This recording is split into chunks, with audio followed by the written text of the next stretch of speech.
Hey everyone, Angelo here, Hollywood filmmaker, greatest screenwriter in the history of the world, recovering homeless guy. And that last part is what I want to talk about. Well, sort of in combination with the first part, minus the filmmaker, just Hollywood. Um, and then expanding out to just LA in general. Hollywood is an actual neighborhood in Los Angeles, so you're aware if you're not around the area. I did not know that necessarily before I at least visited LA. But the Culver City Council, Culver City is a city in the county of LA. The county of LA is huge. It's got lots of cities in it. Culver City is one of them, city of about 40,000. It was created as a whites only city. It was a sundown town. You can find their old literature that said, non-whites and non-Christians need not apply, and restrictive housing covenants, and black people could not drive through at night, and I doubt it was much better during the day. But and also if they did drive through at night, if they could, I don't know how this would work exactly, but get the police to escort them through town. That's basically what they had to do. But also the police were very anti-black too. But like I heard Louis Armstrong played in Culver City, and he had to have the police escort him out at night because he would have been attacked if he didn't have that protection. The Culver City Council, they have their own city council that's separate from the different districts within the city of LA, voted unanimously to pass like a resolution or a motion to host New Zealand for the 2028 Olympics. It's like this hospitality thing where they're going to host New Zealand through the downtown. And I was surprised how the news hit me. I didn't really have any thoughts about it at first. I wasn't really sure what the motion was. I keep up with it because I'm in Culver City a lot. And it just felt like a knife through my heart because I realized what I was feeling. I was like, oh, there are homeless people here. There are people struggling. There are people who've just been priced out of Culver City altogether. And there are people who struggle to survive and who wait 10 to 60 minutes for a bus to get to work, to come home, to transfer, to go to doctor's appointments, to see family members, to go shopping, to apply for jobs. And this is how Culver City prioritizes their budget, which is, ooh, the shiny, exciting thing happening. This is going to be a cultural exchange. It's going to be a big opportunity. It's just, we take it for granted, right? It's the Olympics. We're just going to do it. We're going to spend the money. Nothing urgent about people living on the street here. Well, there is actually something urgent about it. For instance, Albert Vera, sort of the big boss of Culver City Council, he's got quite a record. He and his father, who was mayor in the 90s, he voted to prohibit homeless people from having camping supplies, or in other words, shelter. So the police can just take a tent if they have that. All they're allowed basically to sleep on the sidewalk is a pillow and a blanket. Like I said, I was homeless. I was homeless for 2.5 years. 2 of them were in LA. It does get cold here at night. I was lucky I was sleeping in my car. I had a sub-zero sleeping bag, so anything below, I just knew like the exact temperature at a certain point. It was something like if it was just below 71 or something, I needed to be in that sleeping bag because I would wake up at night even if just one spot on my body was cold, and I would wake up because of the cold. Having to sleep in the cold is torture.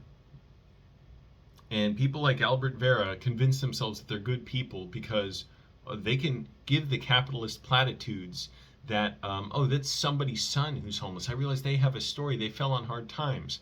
I would prefer he and people like him never refer to people like me as someone's son, because I realized what I am when I was homeless. For his purposes, and for the purposes of the chauvinists in Culver City, and just us at large, like we collectively bear responsibility for this. We all do. I failed to prevent this too. Now, obviously, I don't know what I can do to single-handedly just get everyone housed and make for equitable housing and free housing and all the other priority shifts we need in society to make for a more equitable, prosperous, joyous city. But just to the extent that on some level, on some uh, just a fundamental level, yes, I did not stop it. So it doesn't mean I should feel horribly guilty necessarily, but I do feel guilt in a way, but not really guilt, I should say. What I felt was like that knife in my heart, because I'm like, oh, this is what Culver City's priorities are. It's prestige, it's a kind of chauvinism that doesn't question fundamentally who counts and who doesn't. So back to what I was saying, I would prefer Albert Vera and other. It's not even to just single him out. He's one guy. Um, I clown on him a lot, but really it's like, and it's illustrative of a larger issue across America when I clown on him, which is for people like him, for their purposes, when they vote for banning camping supplies, or he voted against increasing healthcare worker minimum wage, and I believe he either overturned or blocked an increase in the Culver City's minimum wage. He's voted to block other affordable housing in Culver City. For his purposes, people like me are not someone's son. They're someone else's son. Because when he's voting against those measures that would get people better pay or more housing, or that would get them better transportation, he voted to rip out the bike lanes in downtown Culver City, combine them with the bus lanes, spent I don't know how many hundreds of thousands of dollars, in addition to having to pay back Metro $400,000 that the city was given to install those separate bike bus lanes, which were shown to increase micromobility like bikes and scooters, and increase bus usage as well through the downtown corridor. It was only 1.6 miles. Now they're combined with the bus lanes, so they had to pay that money back to Metro. I don't know if they ultimately did or what happened, but Metro said, yeah, they have to pay it back now. This wasn't like just we give you money and then you're going to change your mind a year or two later. But these chauvinists in Culver City who like don't imagine anything other than what they see. They don't understand things happen when their eyeballs are not on them. They wind that, well, I don't see cyclists, I don't see bicycles out, I don't see buses. Not understanding like, well, why should we agree that like you seeing cyclists out is any kind of relevant measure of whether these bike lanes are effective? Because there are a number of factors that go into what is an effective transportation policy. I could go into them, but briefly, one is connectivity. So when you just have a mile and a half, basically, of bike lanes, that's not really connected. So when you go beyond that, it's not safe to bike anymore. Also, for drivers, I know this was so funny. I would film on the streets in Culver City when there's virtually no traffic, which is most of the day, because I would travel through Culver City at various times a day from morning till night. I would sometimes ride through there 4, 6, 8 times a day, back and forth to different destinations, and there's barely any traffic most of the time. So these drivers want these roads, but don't even use them. And I can never forget one comment that said, "This is misleading. Like you're just being selective about when you do this." Like, you guys don't understand what like self-interrogation is, what skepticism is, what understanding, like how do you know what you know? Because they think like well, if I didn't see it, it doesn't count. Like, nope, I only saw like for 20 minutes, I didn't see any cyclists out. And therefore what? Therefore, add another private vehicle lane, and the private vehicle lanes they added are a clusterfuck. Because it's not just there was one lane through the downtown. Now there's sometimes 2, and then it switches back to 1, and then in another place it switches back to 2, and then back to 1. So as a result, you basically have people driving faster through mostly empty streets, which means that there's less reaction time. With more lanes, there are greater points of conflict, and it means that crashes are more dangerous and deadlier, which is exactly what happened. I spoke to the Culver City Council on October 14th. It was 2 weeks after a pedestrian was killed a block south of the downtown, the bike bus route, on September 30th. So it was 2 weeks after, someone was killed. On September 30th, a pedestrian was hit by a car and killed.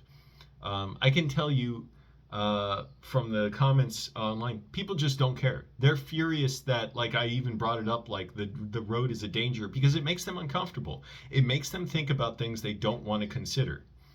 And I said this to the Culver City Council, that the emptier roads with wider streets means cars go faster, which means crashes are more dangerous, and it becomes more of a matter of luck when someone is killed. And sooner or later, as we saw on September 30th, someone's luck can run out. Well, it took 6 weeks, but someone else's luck did run out.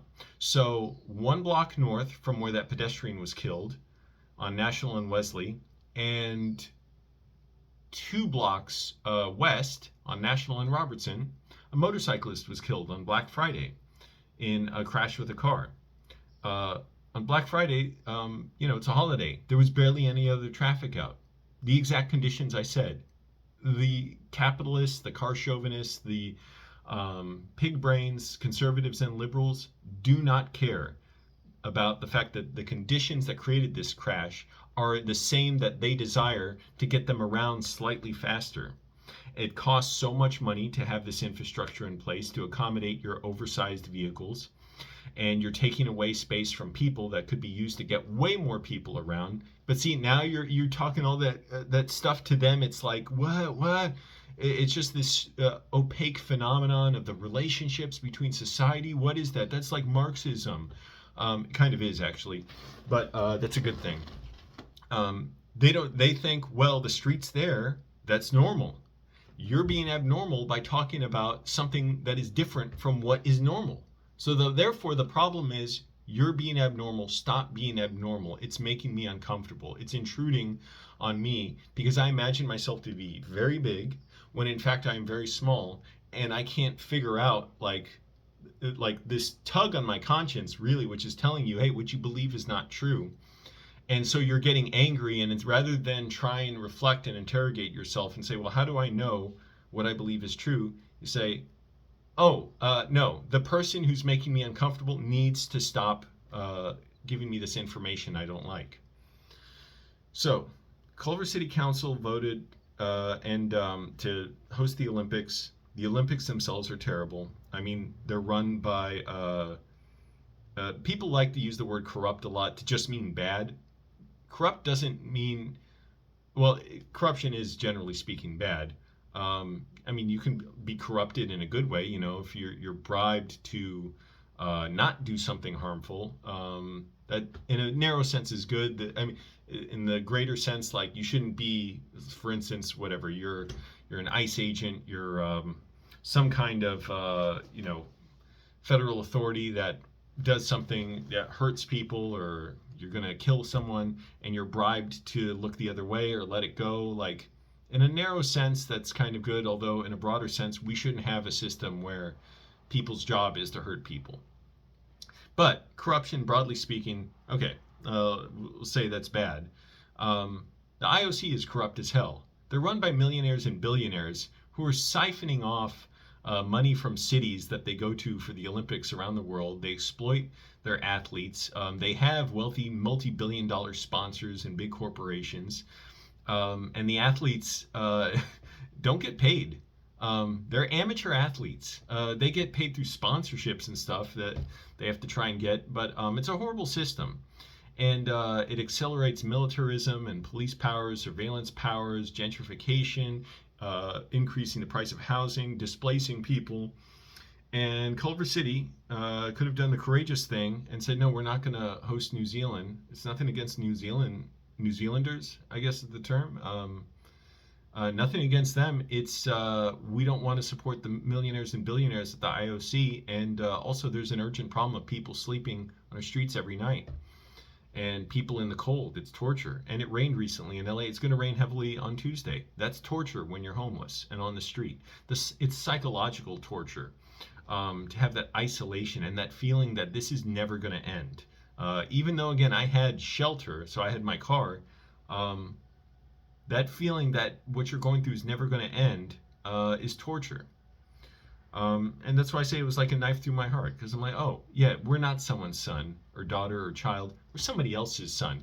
When Albert Vera and anyone else on the council votes against affordable housing, or they voted for this funds. They're going to allocate up to $325,000 of city funds to pay for this.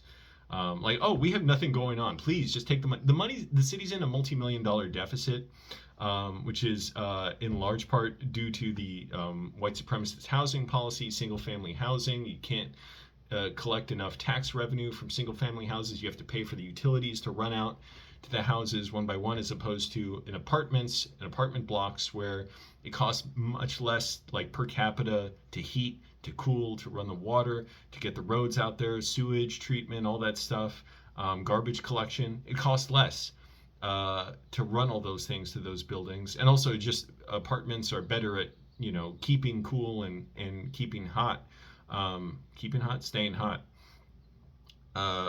Because of their size and the way that the way they're built, but it was built so that wealthy white people could move out of the inner cities to the suburbs. There's not enough density for public transportation in a lot of areas, so everyone has to drive. We have air pollution. We have high rates of in just broadly speaking in Southern California, where we have so much traffic along where the heavy traffic corridors are and the urban freeways, which the Santa Monica Freeway also runs through parts of Culver City, or at least around it. I don't know if it runs directly through it, or West Adams, it runs through there. I don't know if that's a part of Culver City or the city of LA, but either way it borders it if it isn't an actual part of Culver City. Higher rates of emergency room admissions for asthma, childhood asthma, a neurological disease, all this stuff because of people living by lots of car emissions, and especially children. All these costly effects to favor white people, who then look at their neighborhood and say, well, this is normal. And you're trapped in your neighborhood without a car, so cars are freedom. See? It's a fallacy I've invented of argumentation called allow me to point you to what I see. That fallacy, which is, but Angelo, you're saying the world should work differently, but look, allow me to point you at what I see. When I have a car, I'm able to go to work. That's good. Why don't you understand that? As if that, like, they really think like, oh, no, I just need to correct you by pointing to you to what I see, because that's all in my mind, that's all I traffic in, is what I see, and what I see is good. And that's how you know I'm not brainwashed, because I just go by everything I see and I don't bother looking more deeply into anything. So for Albert Vera and others and the city council, and I hope they change their mind on this. I'm not, I don't believe like it just can't be undone. Like, we have time. When he votes for the $325,000, which he and Dan O'Brien actually didn't even cap it at that at first. The other three city council members apparently had to talk them down from like they were going to give more funds, and Dan O'Brien and Albert Vera the stingiest on this stuff. Albert Vera more so. Dan O'Brien's more of a maybe I'll help poor people, maybe not case. By the way, reason people wait for the bus so long, aside from the white supremacy of the disproportionately black and brown people who wait for the bus, therefore they don't have much sway with the city council, and with the wealthy whites of Culver City who just hate and fear them. They pay bus drivers half of what they pay police, so they have lots of vacancies for bus drivers, even though they advertise bus driver jobs. So they can't fill the positions. You have to live 1 or 2 hours away in many cases to be able to take a low-paying job like that as a bus driver. It's a stressful job. You're dealing with the public constantly. You're doing an extremely important service, a vital service, a great service. This is why I'm so big on it. I'm like, they're doing such a great thing for people. Why are we treating them like crap? They have to take roommates. They have to commute for an hour or two, like I said, adding to traffic. And then the lack of frequency of the buses adds to traffic, because people cannot afford to take the time to get out of their cars and take the bus, because the buses don't run often enough for it to be viable for people. And so traffic is worse, and the wealthy whites of Culver City complain that traffic's bad, even though they are traffic if they're driving. They don't see the relationship between their car, because again, they're looking out their dashboard. So they're like, allow me to point you to what I see. I see all this traffic. Why is this traffic here? Why are these other cars here? Me, I'm not other car, therefore I'm not traffic. You are traffic, by the way, if you're driving. They don't see that they're screwing themselves to screw poor black and brown people even worse, and to screw everybody. Because you're screwing over everybody when you degrade the quality of life and civic participation in society by making mobility difficult. Um, when the city council votes for things like $325,000 for the benefit of the IOC, and they block increase in healthcare pay, etc., and they don't demand the bus drivers be paid more and make that an issue where they get public input on. What they're saying is, oh, these policies, what their conduct attests to is these are going to make people homeless, but it's not going to be my son or daughter. It's not going to be my child. It's going to be someone else's kid. So I'm the someone else's kid that went homeless for 2.5 years because of this slow-moving disaster that's so broad that we don't even see it for the most part. Because again, we have this fallacy of allow me to point you to what I see. Are you not looking at that? Don't you understand how normal that is? And landlords can jack up rents because housing is in such small supply. We're so limited on what type of housing we can build because wealthy white homeowners believe they have a legal right to self-defense against affordable housing in their neighborhoods, and they can legally just make it possible for you to not live near them. Like apparently there are laws that are supposed to protect people from violence, from murder, from theft, from arson, and from living near you. Again, screwing over themselves to screw over everybody else. But that's the corrosive paradoxical, corrosive nature of chauvinism, of bigotry, of intolerance, racism, transphobia. So many homeless youth are LGBTQ. Because of, well, for one thing, just the systemic instabilities of capitalism. We don't have housing available for people who need it. We gatekeep it behind these lords that we pay that can jack up rents. And thanks to cultural conservatism, where a lot of parents are bigoted and they kick their kids out, or they make it so intolerable for them to live with their parents, they leave, they run away. And those kids are subject to abuse and exploitation, as I found as an adult being homeless. Sex predators would prey on me. They would find me online. Sometimes they'd try stuff in person. They're real sickos. My first landlord, when I went homeless a different time, or housing insecure, when my brother attacked me, he got charged with a felony for strangulation and misdemeanor assault and battery. I left my home, slept on a friend's couch for a month.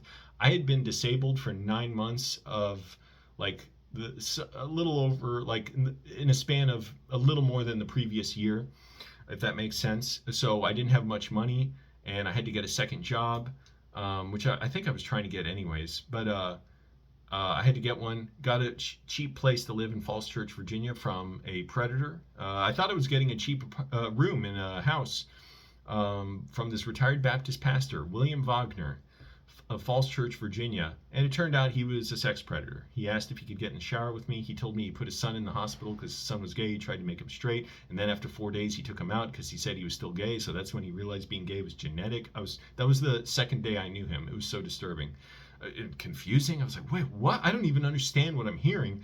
I never wanted to spend time with him after that. And then he left out hand-drawn pornography for me to find of men having sex, and graphic sex letters. That was so infuriating and disgusting. I wish I exposed him then for that, but I moved out like a week or two later. Yeah, so sickening. But predators like that can lie in wait because you're going to go to them with this whole system-wide network of capitalism that is basically a system of human trafficking. You're exploited in the workplace because you rent out your labor for a little wage while the money you earn gets kicked up to your boss in the form of profit. You're exploited for housing because these lords gatekeep housing behind rents, and they're indolent, they're lazy, they're often abusive, they're sex predators like my first landlord, they're slumlords like my second landlord. And they extract exorbitantly high rents, but your wages don't go up in a commensurate degree. So we have exactly all the homelessness we asked for. I'm not someone's son. when it comes time for Albert Vera or others to vote.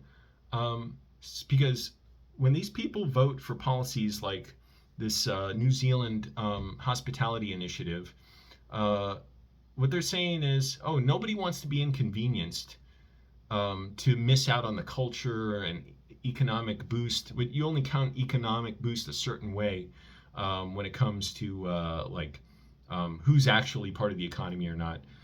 Nobody wants to miss out on that. Nobody wants to be inconvenienced with missing out on having New Zealanders here. And I'd love to have them here. Like, I'd love for more people to come visit, meet people from around the world. Um, I mean, I do meet people from around the world here just because LA is so diverse. But uh, that would in itself would be great. That's not the issue. It's the system that's rotten. Um, because of all the things I talk about, look up No Olympics LA. So just Olympics, but with an N in front of it. No Olympics, or just no. I'll link to it. Um, but they go into great detail about all the reasons why the Olympics are horrible. They're horrible for the city. They're extractive. They're exploitative. They're going to accelerate this stuff with ICE and DHS and crackdowns and surveillance, militarization of police. But for the purposes of the city council and especially Albert Vera and his fans, it's not even just one person or anything. It's like a cultural thing where we're inured to the suffering of homeless people and think of it as just like falling through the cracks, as opposed to they're there because of the inherent instabilities of capitalism that make people like Albert Vera, who's a landlord, rich. Um, Nobody wants to be inconvenienced. Nobody wants to be inconvenienced by having a private vehicle lane removed so people can get around on the bus more easily and on bikes. And so no one is. Nobody's inconvenienced. Nobody wants to be inconvenienced by missing out on having New Zealanders here. So no one is. And when I was homeless for 2.5 years, that's who I realized I was. I was no one. You're nobody when you're homeless.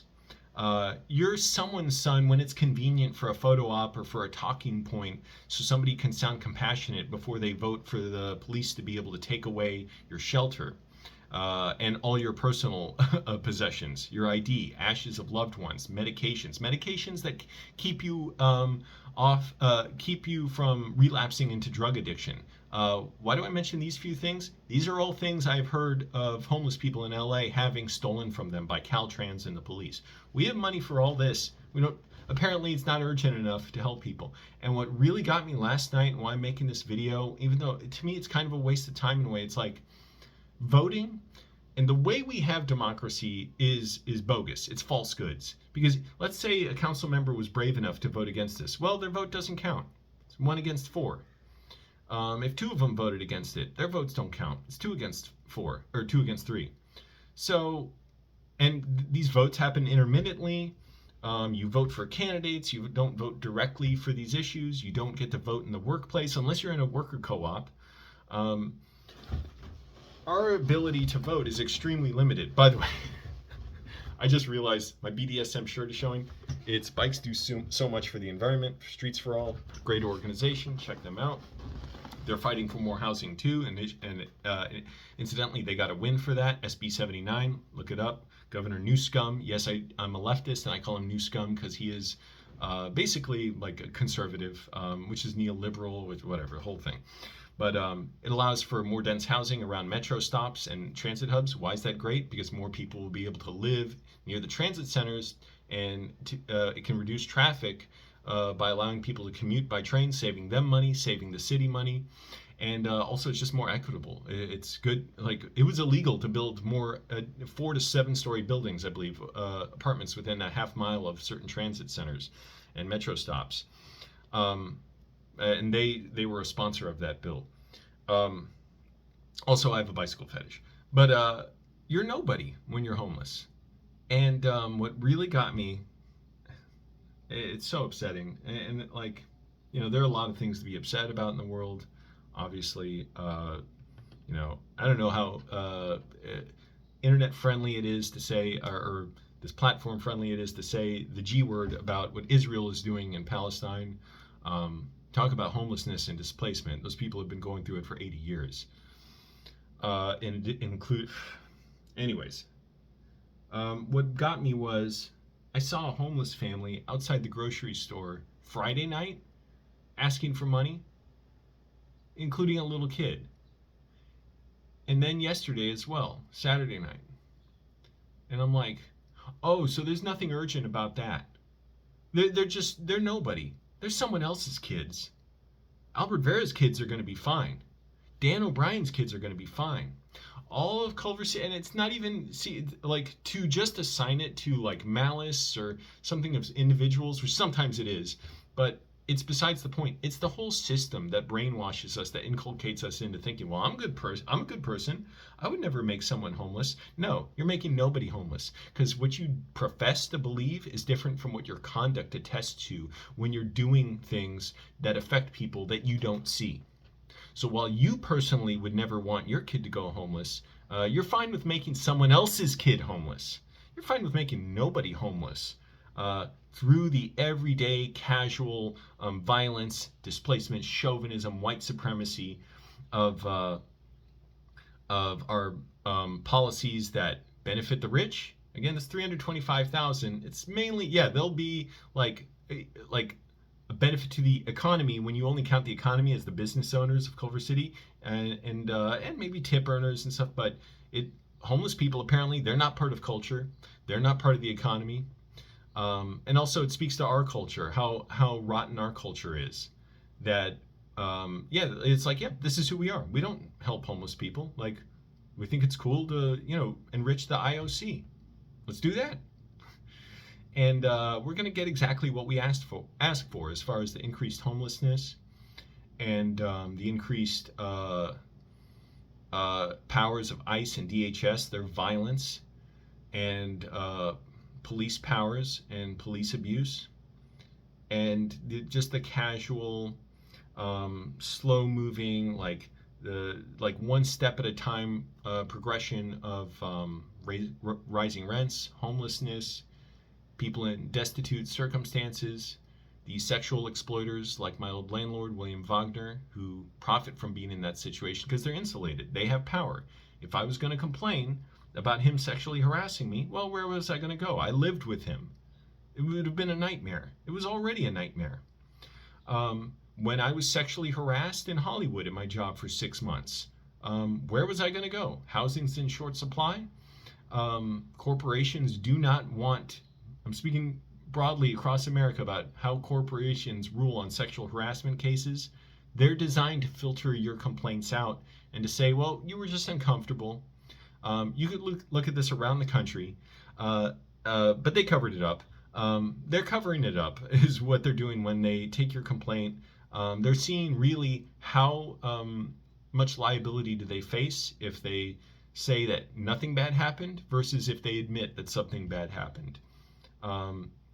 And how can they get evidence to discredit you and claim, well, okay, you were uncomfortable, we're going to accommodate you, there you go. We followed the law, and the law becomes a very nebulous, malleable thing that they can finely tune to benefit them somehow. Imagine that. All these complaints about sexual harassment in the workplace, if you trust your HR department, all these workplaces are saying, no, these sexual harassment claims have no evidence to support them, as they did with me. And they'll find ways to discredit you. They'll interview your coworkers, not to find evidence to support your case, but evidence against you for anything they can. If they can't find it, they'll do what they did with me. They'll say, well, we just found you don't like talking to people. And it's like a cover story that a spy uses, like when they say, oh, I'm a tourist here, when it's actually James Bond. They're saying, oh, no, we just want to make you comfortable. But what they're also saying is, hey, we have a built-in excuse if you ever decide to take legal action against us to say, well, no, actually, we found that you just didn't like talking to people. Like, we have a built-in reason to say, no, you weren't sexually harassed. You're just made uncomfortable because you have a problem talking to people. In fact, we're sort of layering in a narrative in which you're the problem because you're difficult to be around. And it works out great for sex predators, landlords, and corporations. Landlords and sex predators are like this as far as the policies they support are concerned, because if you speak up against your employer, well, you can go homeless when they fire you. If you speak out against your landlord, you can go homeless because they can evict you or harass you so much or your job can retaliate against you so much that you decide to leave because they know most people won't fight, because people are scared to. It takes a lot of time. It's extremely stressful. I mean, my God, it is like a nightmare. And they know most people won't bother with it because we're already in a broadly, um, uh, well, like a system that broadly teaches us from when we're young that corporations are like, they're official, they're worthy, they have logos, they're clean cut, they have procedures, they're like hierarchically above us, and therefore we should defer to their judgment. They're the profit makers. They seek opportunities. Another word for profit, though, is exploitation. Um, and so we don't see uh, things that are right in front of us because we're conditioned to believe that only the things we're narrowly exposed to in terms of the relationship between what we do and how we affect others count. Or actually, in capitalism, I'd say how others affect us. We're taught to be selfish, basically. Like, well, doesn't affect me that someone's homeless, it's someone else's kid. Doesn't affect me that someone else's rent went up. I can afford my house, my mortgage, my government subsidized mortgage. Doesn't affect me that people are waiting 60 minutes at the bus stop. Doesn't affect me that people are in prison, when we could just provide housing, provide for people's needs. Doesn't affect me that the global south is being exploited by America. We have to tie our struggle as workers in America to the struggles of workers around the world that we exploit, that we kill, that we subjugate, that we talk about abuse, that our military does around the world. You look at stories of sexual abuse by our military and on military bases in other countries and in the wars we fought, and let alone just the wars we fight, that are hugely destructive. The regimes we overthrow for their natural resources or just to keep popular leftist leaders out of power. Um, uh, we have to tie our struggle with them because, like, they are tied together. We have to basically understand that we need to see that relationship, because this system is supported by the imperialism abroad. We're so dependent on gas that we're willing to invade other countries and overthrow governments to get their oil. Because we want to keep car dependency here because it's great for automakers, auto executives, and war contractors, military contractors as well. It's not great for the average soldier. You can hear their stories. You can listen to Veterans for Peace. It's not great for most people. It's corrosive to be in these cultures of violence, and you can see that even with police. And I'm not saying revere police or military. I'm not, because it's not about whether the individual is good. It's the system is bad. Police who leave police departments and sue them for harassment and retaliation from their coworkers. I don't even call police workers. They're exploiters. They're upholders of capitalism. You steal $5, there's a 24-hour, or somebody steals $5 from a grocery store or something, there's a 24-hour emergency number you can call for rapid response. But when you steal from the homeless, when you steal from sex abuse survivors, when you steal from bus passengers, when you steal from the bus drivers, when you steal from workers, there's no number to call. The response is screw you, I got mine. But we're all degrading each other and ourselves when we do that. We're saying, like, we need to have this corrosive system that keeps feeding on others, but it doesn't benefit us the way we think it does. It's just that we see very narrowly and very dimly into our relationships with each other. I've talked long enough. I gotta go. I gotta spread the good word on what bikes do. They get it done. And I'm going to provide a link to No Olympics, in the description below. And let me know what you think. Thanks for watching. Bye.